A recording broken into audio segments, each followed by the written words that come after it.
Bismillah, alhamdulillah, assalatu wassalamu ala rasulillah, rabbi shrah li sadri wa yassir li amri wahlul 'uqdatam min lisani yafqahu qawli. அல்ஹம்துலில்லாஹ். நம்ம போன வகுப்புகளில் noon சாக்கினா சட்டங்களை பற்றி படித்தோம். இத்ஹார், இத்காம், இக்லாப், இக்ஃபா இதெல்லாம் நல்லா புரிஞ்சிருப்பீங்கன்னு நம்புகிறோம். சரி, இப்போ இந்த நூன் சாக்கினா சட்டங்கள் பயன்படுத்தப்படும் இன்னொரு இடம் என்ன அப்படின்னு இன்னைக்கு பார்க்கலாம். நமக்கு தன்வீன் பற்றி நல்லா தெரியும் இல்லையா? தன்வீனோட விரிவாக்கம் பற்றியும் நமக்கு தெரியும். அதாவது ஒரு தன்வீனோட கடைசிலையும் ஒரு நூன் சாக்கினா மறைஞ்சிருக்கும். உதாரணத்துக்கு இப்போ ப ஃபத்ஹா நூன் சுக்கூன் பன், அதுவும் ப ஃபத்ஹா தேன் பன், அதுவும் ஒரே மாதிரியான சத்தத்தில் தான் இருக்கும். அதே மாதிரி ப கெஸ்ரா நூன் சுக்கூன் பின், ப கெஸ்ரா தேன் பின், அதுவும் ரெண்டும் ஒரே சத்தம் தான். அதே மாதிரி ப தொம்மா தேன் புன், அதுவும் ப தொம்மா நூன் சுக்கூன் புன், இதுவும் ஒரே மாதிரி சத்தம் தான். ஸோ அந்த இன்னொரு கோடு இருக்குல்ல, அதாவது இன்னொரு ஃபத்ஹா, இன்னொரு கெஸ்ரா, இன்னொரு தொம்மா இருக்குதுல்ல அந்த தன்வீனில், அந்த இன்னொரு கோடு, அதாவது இன்னொரு தொம்மா வந்து ஒரு நூன் சாக்கினா அப்படின்றத நீங்கள் ஞாபகம் வச்சுக்கணும். ஸோ எல்லா தன்வீனும் நூன் சுக்குனோட தான் முடியுது.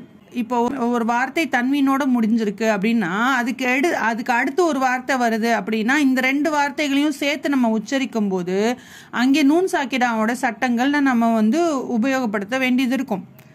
ஸோ அந்த நூன் சாக்கினாவோட சட்டங்களை பயன்படுத்தி நம்ம உச்சரிக்கும் போது தான் நம்ம ஓதும்போது அழகாக இருக்கும். சரி, அது எப்படின்னு பார்த்துடலாம். இப்போ இத்ஹார் எடுத்துக்கலாம். தன்வீன் பெற்ற எழுத்துக்களுக்கு அடுத்து தொண்டை எழுத்துக்கள் ஏதாவது ஒன்று வந்துச்சுன்னா தன்வீன் பெற்ற அந்த எழுத்து, அந்த ஒரு வார்த்தையோட கடைசியில தான் தன்வீன் வரும். அந்த எழுத்துக்கு அடுத்து ஒரு வார்த்தை வருது, அந்த வார்த்தைக்கு தொண்டை எழுத்தோட ஆரம்பிக்குதுன்னு வச்சுக்கலாம். ஸோ அப்போ வந்து இந்த நூன் சாக்கினாவை, அதாவது அந்த தன்வீனில் உள்ள நூனை நம்ம வந்து கிளியராக 1 கவுண்டில் இந்த நூனோடைய மஹ்ரஜை வந்து நம்ம யூஸ் பண்ணி நாக்கை கொண்டு போய் அதோட மஹ்ரஜில் வச்சு 1 கவுண்டில் நம்ம உச்சரிக்கணும். இப்போ உதாரணத்துக்கு சூரா காரியாவை எடுத்துக்கலாம். சூரா காரியாவோட கடைசி வசனம் நருன் ஹாமியா. இதில் வந்து நருன் ஹாமியா, ரோதமா தேன் ருன்னுக்கு அடுத்து ஒரு தொண்டை எழுத்து ஹ வந்துருச்சு, அதனால நருன் ஹாமியா, அவ்வளோதான். ஸோ இங்கே நம்ம வந்து எந்த டைமும் கொடுக்க போகிறதில்ல. மற்ற எழுத்துக்களுக்கு எந்த டைம் கொடுப்போமோ, மற்ற ஹரக்காத்துகளுக்கு எந்த டைம் கொடுப்போமோ அதே அளவுக்கு நேரம் தான் இங்கே நம்ம கொடுப்போம். இன்னொரு உதாரணம் பார்த்தலாம். சூரா ஃபீல் பார்த்தீங்கன்னா வர்சல அலைஹிம் தொய்ரன் அபாபீல். ஸோ இங்கே தொய்ரன் அபாபீல், அவ்வளோதான். அந்த தொய்ரன் அது வந்து மற்ற ஹரக்காத்துகளுக்கு எவ்வளோ டைமிங் கொடுப்போமோ அந்த ரன் ரின் ருன் அதே மாதிரி தான், அதே டைமிங் தான். நாக்கு கொண்டு போய் நூனோட மஹ்ரஜில் வச்சு தான் நம்ம சொல்ல போகிறோம். ஸோ இது வந்து நல்லா உங்களுக்கு எல்லாம் இது உங்களுக்கு ஈஸியாக வந்துடும் அல்ஹம்துலில்லாஹ். இதே மாதிரி தான் ஐனுக்கு, ஹொயினுக்கு, ஹாக்கு, இந்த மாதிரி மற்ற எழுத்துக்களுக்கும் இதே மாதிரி தான் நீங்கள் யூஸ் பண்ண வேண்டியது இருக்கும் அல்ஹம்துலில்லாஹ். அடுத்து நம்ம இப்போ இதுகாமை பார்த்துடலாம். இதுகாம்னா எர்மலூன் லெட்டர்ஸ் வரும். அந்த எர்மலூனில் பில்குன்னா எழுத்துக்கள், அதாவது யூமின் யா வாவ் மீம் நூனை எடுத்துக்கலாம். அதில் வந்து ஒரு தன்வீனுக்கு அடுத்த யா வந்துச்சுன்னா அதுக்குள்ள எக்ஸாம்பிள் பார்த்தீங்கன்னா சூரா ஜில்சால் எடுத்துக்கலாமா. யௌமைதி யஸ்துருன் நாசு, இதில் யௌமைதின் யஸ்துருன் நாசுன்னு இருக்குது. யௌமைதின் யஸ்துருன் நாசுன்னு நம்ம வாசிச்சுட்டு போனோம்னா உங்களுக்கு வந்து அது வந்து கிராத் பண்ண முடியாது, அழகாக அதை ஓத முடியாது, தர்த்தீல் கொடுக்க முடியாது. ஸோ அந்த வந்து அதில் உள்ள நூனை வந்து யாவோட மிக்ஸ் பண்ணி இதுகம் பண்ணி யௌமைதி யஸ்துருன் நாசு அப்படின்னு சொல்லும் போது தான் அது அழகாக இருக்கும். ஸோ அடுத்து வந்து வாவுக்குள்ள ஒரு எக்ஸாம்பிள் பாருங்கள். சூரா குரைஷ்ல அல்லதி அத்அமஹும் மின் ஜூஇன் வ ஆமனஹும் மின் ஹௌஃப். ஸோ இங்கே அந்த ஐன் கிஸ்ராத்தேன் இன்னுக்கு அப்புறம் ஒரு வாவ் வந்திருக்கு பாருங்க. இப்போ வந்து ஜூ அப்படி பண்ணணும். ஸோ வந்து நூனை வந்து மூக்கிலையும் உதட்டில் வந்து அந்த வாவையும் நம்ம வந்து சேர்த்து மிக்ஸ் பண்ணும்போது ஜூ அப்படி வரும். சரியா? ஜூ இன் வாமனஹும் அப்படின்னு சொல்லிட்டு வாசிச்சோம்னா நல்லா இருக்காது. ஸோ அதனால தான் இப்படி நம்ம எதுகாம் பண்ணுறோம். அடுத்து சூரா ஃபீலில் வந்து பார்த்தீங்கன்னா மீமுக்கு ஒரு எக்ஸாம்பிள் இருக்குமா.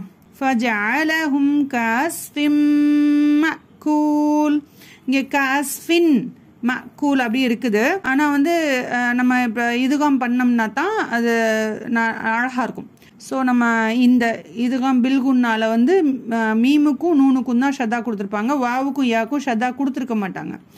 இந்த மீமுக்கும் நூனுக்கும் இந்த ஷத்தாவை பார்த்த உடனே நீங்கள் ரொம்ப ஸ்ட்ராங்காக இதை நீங்கள் இதுகாம் பண்ணலாம், நல்லா குன்னா கொடுக்கலாம் இதுக்கு. ஸோ வந்து அந்த அந்த ஷத்தாவை பார்த்தோன்னே நீங்கள் அதை பண்ணிடுவீங்க. இது உங்களுக்கு ஈஸி தான். அடுத்து பார்த்தீங்கன்னா நூனுக்கு வந்து சூரா நாசியாத்தில் இருக்கு 11வது ஆயத். إذا كنا عظاما نخرة. அல்ஹம்துலில்லாஹ். இதுல வந்து இதாம நخرة, இதுல வந்து நூனுக்கு ஷத்தா இருக்குது. மீம்ல இருக்கிற தன்வீன்ல உள்ள நூனையும் இந்த நூனையும் சேர்த்தா இங்க ஷத்தா கொடுத்துருக்காங்க. ஸோ இதை வந்து நம்ம வந்து நல்ல மஹ்ரஜ்ல வச்சே நம்ம வந்து இதை செய்யலாம். ஆனால் குன்னா பண்ணணும். மஹ்ரஜ்ல வைக்கலாம், ஆனால் குன்னாவை ரொம்ப ஸ்ட்ராங்காக பண்ணணும். நம்ம வந்து இதுஹாரில் வந்து மஹ்ரஜில் வைப்போம், ஆனால் வந்து நம்ம டைமிங் குன்னாவோட டைமிங் கொடுக்க மாட்டோம். ஆனால் இதில் வந்து இதாமன்னஹிரா மஹ்ரஜில் வைப்போம். ஆனாலும் அந்த குன்னாவோட டைமிங்கை நல்லா கொடுக்கணும், அப்போ தான் அழகாக இருக்கும். சிலர் வந்து இதாமன்னஹிரா அப்படின்னு போவாங்க, அப்படி போனால் நல்லா இருக்காது. ஸோ அந்த டைமிங் கொடுக்குறதுல தான் அங்கே எத்தனை நூன் இருக்குது, என்ன பண்ணுறோம் அப்படின்றத வந்து ஆடிபிளாக இருக்கும். அது மற்றவங்களுக்கு கேட்கும், அந்த அழகும் அந்த தர்த்தியிலும் கிடைக்கும். அடுத்து பிலா குன்னாமா லேமுராவும். இதில் வந்து லேமுக்கு பார்த்தீங்கன்னா அதே சூரா ஜில்சால் அதே 6வது வசனம் தான். யௌமைதி யஸ்துருன் நாசு அஷ்தாத்தல் லியுரவ் அஅமாலஹும். இதில் வந்து அஷ்தன் லியுரவுன்னு இருக்குது. உங்களுக்கு அதுக்கு தான் நீங்கள் வந்து அந்த மாதிரி அஷ்தன் லியுரவுன்னு நீங்கள் சொல்லக்கூடாது, அது வந்து தர்த்தியில் இருக்காது அப்படின்றதுக்காக இங்கேயும் ஷத்தா கொடுத்துருவாங்க. இந்த லேமுக்கும் ராவுக்கும் பிலா குன்னால உள்ள லேமுக்கும் ராவுக்கும் அதுக்கு தான் ஷத்தா கொடுப்பாங்க. ஸோ நம்ம அந்த டைமிங் நம்ம கொடுக்கணும் அப்படின்னு சொல்லிட்டு ஷத்தாவை பார்த்தாவது நம்ம வந்து குன்னாவோட டைமிங்கை நம்ம கொடுப்போம். அட்லீஸ்ட் நம்ம குன்னா டைமிங் கொடுக்கலனாலும் ஷத்தாவோட டைமிங்காவது கொடுப்போம் அப்படின்றதுக்காக நமக்கு ஷத்தா கொடுத்துருப்பாங்க. ஸோ வந்து அஷ்தாத்தல் அப்படின்னு சொல்லிட்டு அந்த லேமை வந்து நம்ம இதில் வந்து சேர்த்துருவோம், குன்னா டைமிங்கு கொடுப்போம். அடுத்து வந்து ராக்கு பார்த்தீங்கன்னா பையினால 8வது வசனம். خالدين فيها أبدا رضي الله عنهم. அபதன் ரதியல்லாஹுன்னு இருக்கு. ஸோ அபதன் ரதியல்லாஹு அப்படின்னு போனோம்னா நல்லா இருக்காது, அதனால தான் இந்த ஷத்தா கொடுத்துருக்காங்க. அல்ஹம்துலில்லாஹ். இது நல்லா உங்களுக்கு ஒரு ரிவிஷனாக இருந்திருக்கும்னு நினைக்கிறேன். நம்ம நூன் சாக்கினாவுக்கு மட்டும் இல்லாமல் தன்வீனுக்கும் நம்ம இதே தான் பண்ணுறோம் அல்ஹம்துலில்லாஹ். இப்போ அடுத்து வந்து 3வது இக்லாப். இக்லாபோட ஒரே எழுத்து ப. தன்வீனுக்கு அடுத்து ப வரும்போது எப்படி இருக்கும்னு பார்த்துடலாமா? தன்வீனுக்கு அடுத்து ப வந்துச்சுன்னா தன்வீன் வந்து 2 கோடாக இருக்காது. அதாவது இப்போ வந்து ஃபத்ஹா தென்னா 2 கோடு இருக்கும், கெஸ்ரா தென்னா 2 கோடு இருக்கும், தொம்மா தென்னா 2 தொம்மா இருக்கும்ல, அப்படி 2 கோடாக இருக்காது. அந்த இன்னொரு கோடு நூன் சாக்கினாவை அடையாளப்படுத்தும் அந்த இன்னொரு கோடை மீமாக மாற்றி இருப்பாங்க. அதுக்கு ஒரு எக்ஸாம்பிள் பார்த்துடலாமா? உதாரணம் சூரா அலக்ல வந்து 15வது வசனம். கல்லல இல்லம் யந்தஹி லனஸ்ஃபம் பின்னாசியா. இதில் வந்து ஸோ லனஸ்ஃபன் பின்னாசியான்னு சொன்னோம்னா நல்லா இருக்காது. அதனால தான் அந்த மீமா மாற்றி லனஸ்ஃபம் பின்னாசியா அப்படின்னு சொல்லிட்டு நமக்கு அழகுபடுத்துகிறாங்க அங்கே. ஸோ இங்கே வந்து மீமா மாற்றுறதுனால எந்த ஒரு அர்த்த கோளாறும் வராது, அர்த்தம் மாறாது, அழகு கூடும். ஸோ இது மாதிரி நிறைய மீமை நீங்கள் பார்ப்பீங்க. வெறும் நூனுக்கு மேலே மீம் இருந்துச்சுன்னா அப்படின்னு சொல்லிட்டு பார்த்தோம்ல, அதே மாதிரி இந்த மாதிரி ஃபத்ஹாவுக்கு மேலேயோ அல்லது கெஸ்ராவுக்கு மேலேயோ அல்லது தொம்மாவுக்கு மேலேயோ ஒரு மீமை பார்த்தீங்கன்னாலும் அங்கேயும் நீங்கள் இக்லாப் பண்ணணும் அப்படின்றத நீங்கள் ஞாபகம் வச்சுக்கலாம். அடுத்து இஹ்ஃபா. இஹ்ஃபாவில் உங்களுக்கு எல்லாம் தெரியும், 10 மெல்லின எழுத்துக்கள் இருக்குது, 5 வல்லின எழுத்துக்கள் இருக்குது.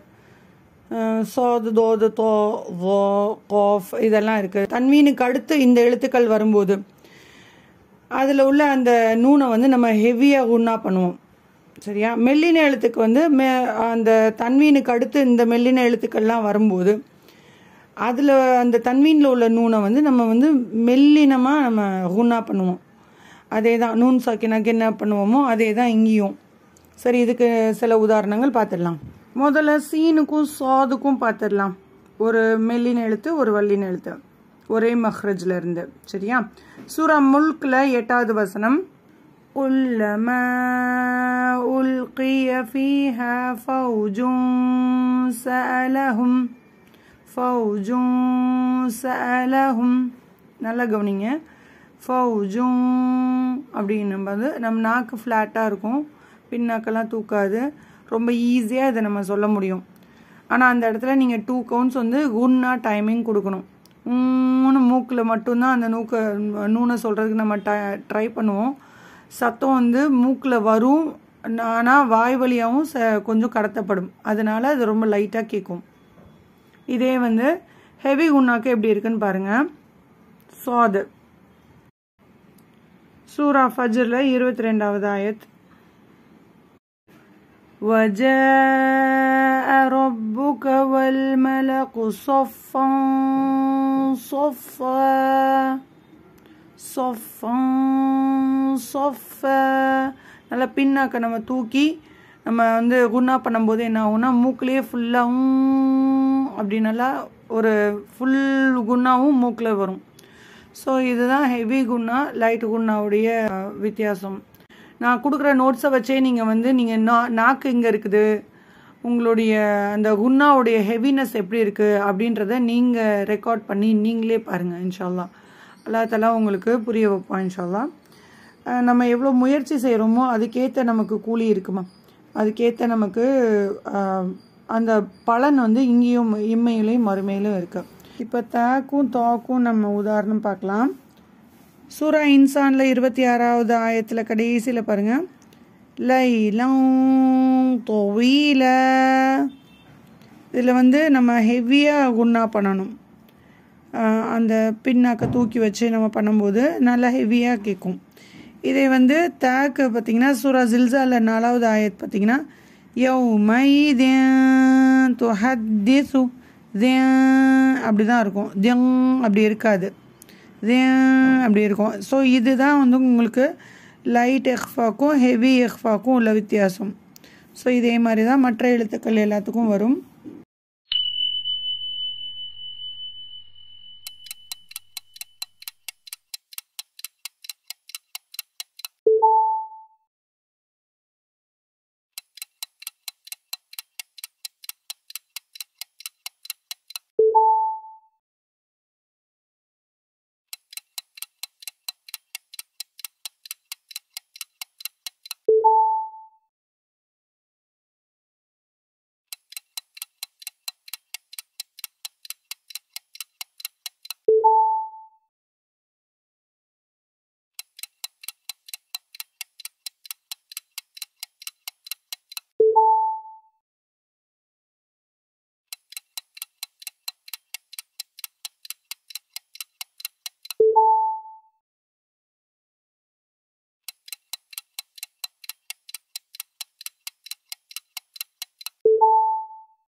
அல்ஹம்துலில்லாஹ் நம்ம இப்போது நூன் சாக்கினா சட்டங்கள் எல்லாம் படிச்சிட்டோம். ஆனால் இப்போ குரானில் 4 வார்த்தைகள் இருக்குது. அந்த 4 வார்த்தைகளுக்கு மட்டும் இந்த நூன் சாக்கினா சட்டங்கள் பொருந்தாது. அது என்னென்ன வார்த்தைகள்னு நம்ம இப்போ பார்த்துடலாம். சூரா அன்ஆமில் 99வது ஆயத், அதில் வந்து கின்வானுன் அப்படின்னு ஒரு வார்த்தை இருக்குது. அதில் நூன் சாக்கினாக்கு அப்புறம் வாவ் இருக்கும். வாவ் இருந்தால் நம்ம இதுகாம் பண்ணுவோம்ல நூன் சாக்கினாக்கு அப்புறம், ஆனால் இங்கே வந்து நம்ம இதுகாம் பண்ண மாட்டோம்.